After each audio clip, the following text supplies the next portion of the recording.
মোথাবাড়ি হিংসা মামলায় NIA chargesheet, খুনের চেষ্টা সহ একাধিক ধারায় চার্জশিট জমা দিল এনআইএ।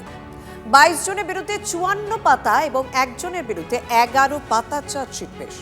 মোট 12টি মামলার মধ্যে আজকে 2টি নিয়ে 6টি মামলায় চার্জশিট দেওয়া হয়েছে। গত 1 এপ্রিল এসআইআর এর কাজ চলার সময় মোথাবাড়িতে বিচারকদের উপর হামলা চালায় একদল দুষ্কৃতী। সেই ঘটনায় ফের চার্জশিট পেশ করে এনআইএ। ওবিসি সংরক্ষণ ও গুন্ডা দমন বিলের ভোটাভুটিতে দুরকম সংখ্যা দেখা যাচ্ছে।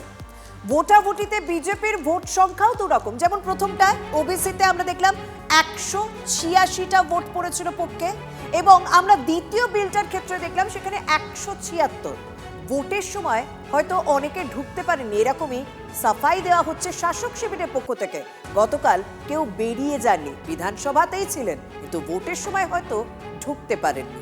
আমাদের প্রতিনিধি প্রদীপ্ত সঙ্গে রয়েছে। প্রদীপ্ত, আমরা ক্রস ভোটিং নিয়ে আলোচনা করছিলাম গতকাল থেকে। সত্যি বিরোধী শিবিরের মধ্যেও একটা কোথাও দোনামোনা ব্যাপার দেখা গিয়েছিল, কেউ ভেতরে ছিলেন কেউ বাইরে গিয়েছিলেন, কিন্তু শাসকদের মধ্যেও তো দেখলাম একটা 186 ভোটে পাশ হলো, একটা 176 ভোটে পাশ হলো।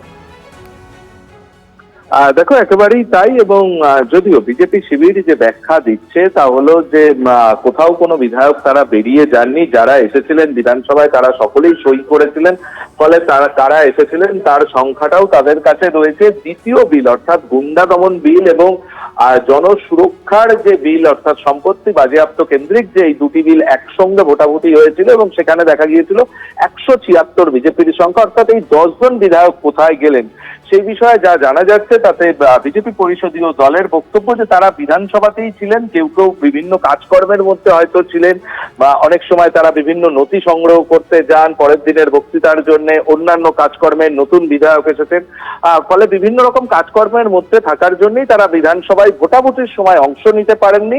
ফলে এর সঙ্গে তারা বেরিয়ে গিয়েছেন, বেরিয়ে যাননি, এটার কোনো সম্পর্ক নেই, তেমনটাই দাবি করা হচ্ছে বিজেপি শিবিরের পক্ষ থেকে। ধন্যবাদ প্রদীপ্ত।